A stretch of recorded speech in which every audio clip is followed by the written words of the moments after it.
I've had the opportunity to work with Emily for 8 months, a year now, which is a little bit crazy.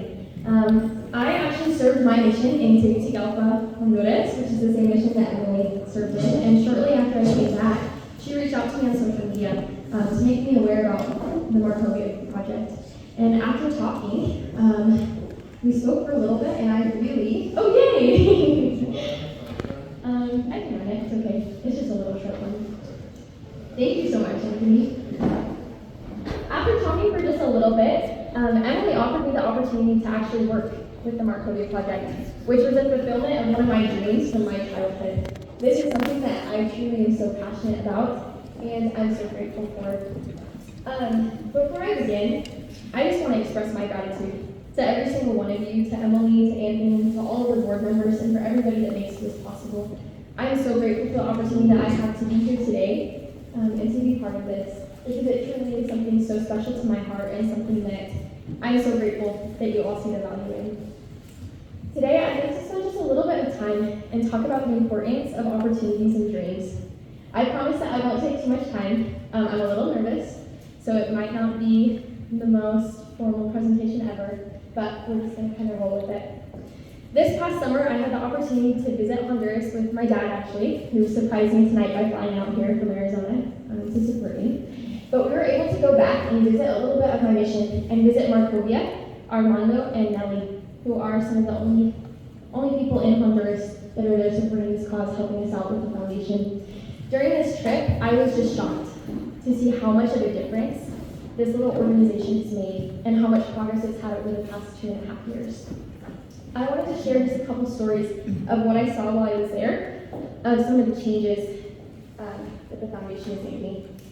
So one of my pictures is not moving, but I wanted to talk a little bit about the family of Naum and his wife, Vianis. Thank you, gracias, Vianis. So Naum and Vianis live on the coast of Honduras. They live right on the coast in between Nicaragua and El Salvador.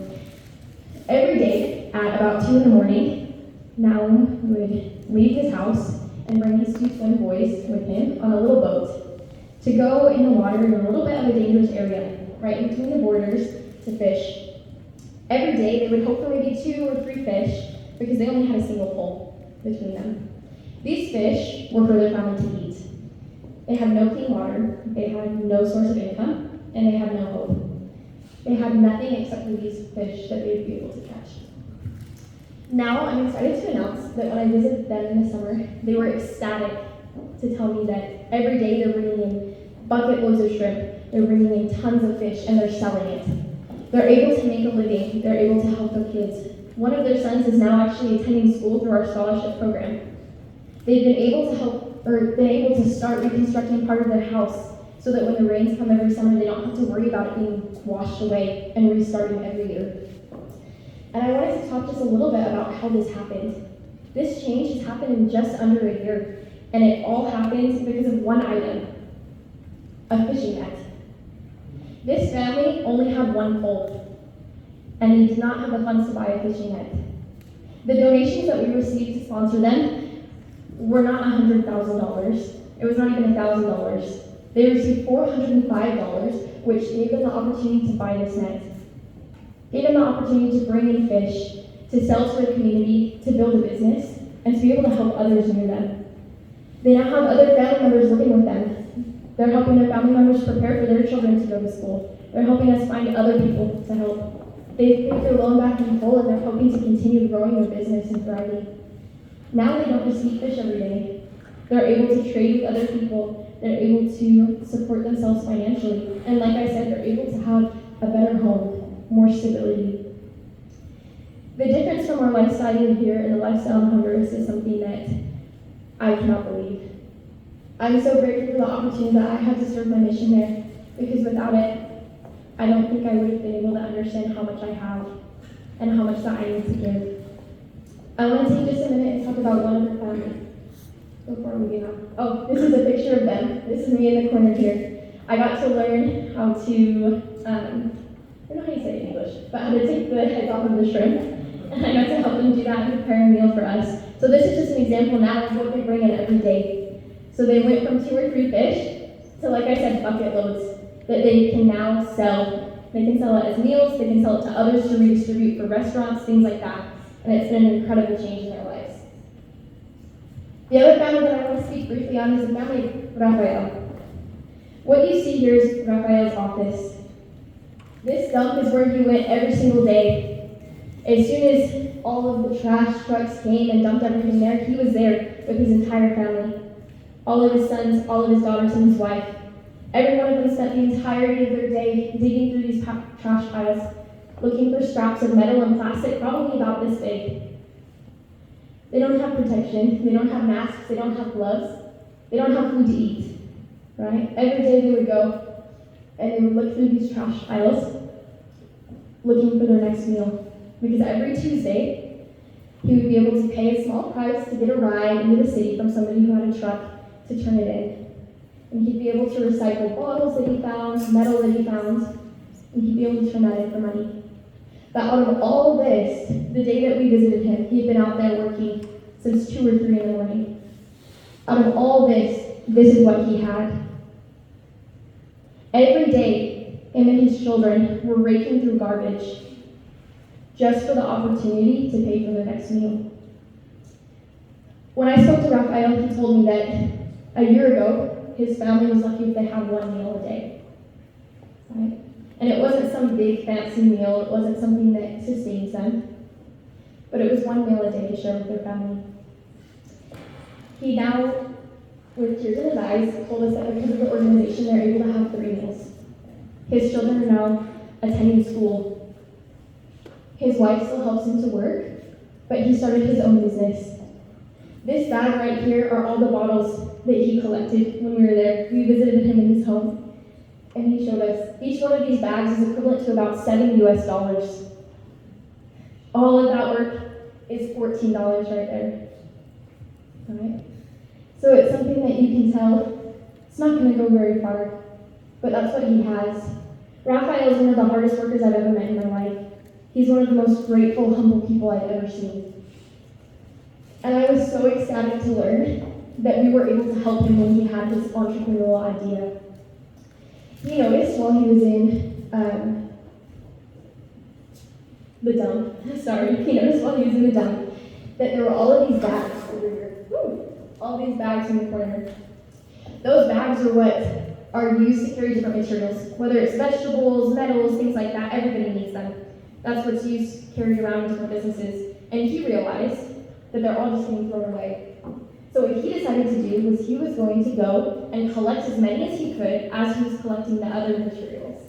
And he wanted to wash them out, right? He washed the ones that he had out and he started selling them. He noticed that it worked. And that's when he talked to Armando. And he explained that he could buy these bags for 2 lempiras each, which for those of you who don't know, it's 27 lempiras for $1 US. So for 2 lempiras, he was able to buy one of these little bags, right? He then went into the city every time he was going to turn in these materials, and he sold them for 4.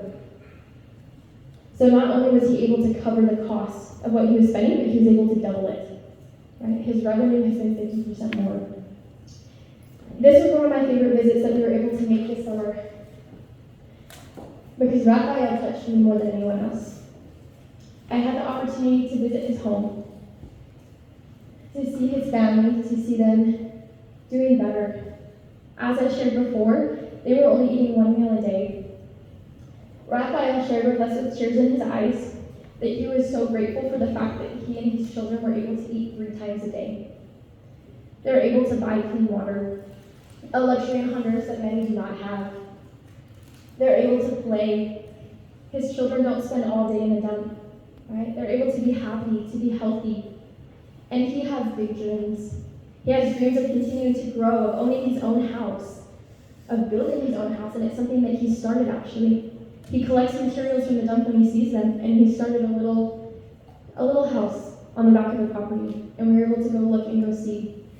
And I cannot express my gratitude for the change that was made in my life, to see the impact that it's had on them. The opportunity that he had to grow has changed their life, and it will continue doing so the more that they're able.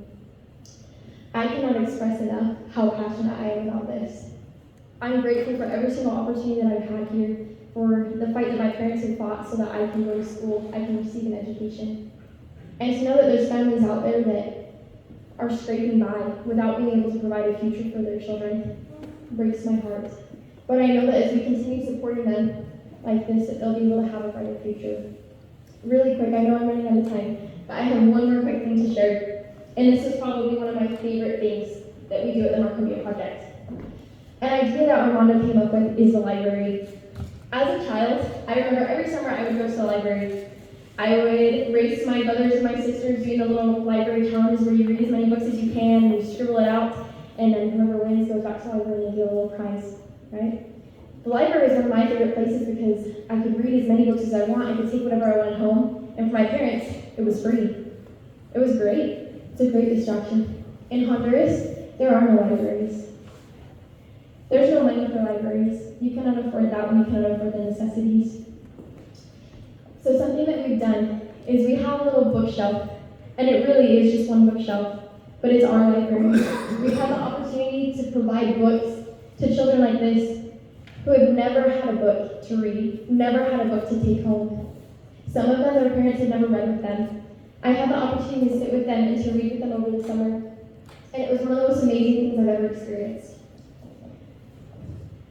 Each one of these kids has had the opportunity now to rent books from our library. And the way that they light up, knowing that they're able to read them and they're able to take them home, is something that is so special to me. One more time, I just want to thank each and every one of you for everything that you're doing. I know that this is going to have a lasting impact on Honduras. I know that sometimes it's hard to understand exactly what it's doing, but being able to go and see firsthand at all of the amazing progress that we're making has given me hope for a brighter future. It's helped me understand the opportunities that we're providing. Simple donations, the donation of a book, the donation of $5, it goes a long way in these lives. And I just want to express one more time my gratitude for each and every one of them. When I got to go, I got to see so many of them doing amazing in school. So many of them have 100% on every test, every homework assignment, and they're just happy that they have a pencil to go home and do it with. Right? They don't care what their clothes look like, they don't care what the pencil is, but they're just so happy to be able to learn and to be able to have that. One of my favorite things, last thing I promise, and I'm done. One of my absolute favorite things is I got to visit one little girl while we were in Honduras, and her mom was telling us how much she loves to read, she loves to do schoolwork, and she had a little parent-teacher conference with the teacher, and the teacher was telling her she's ahead of her whole class, she helps teach the other students, she's amazing, she got 100% on this, 100% on that. And my dad and I were like, wow, this is wonderful, this is amazing. And at the end of it all, she said, and she's a girl, and girls don't like to study, so this is crazy. And that was something that stuck with me a little bit. Not only are we changing the economic status of a country that so desperately needs it, we're providing opportunities and futures for children who are just begging for it, just pleading for it. And we're changing their views of what they can do and their potential. So thank you to every one of you, and I'll just conclude with that.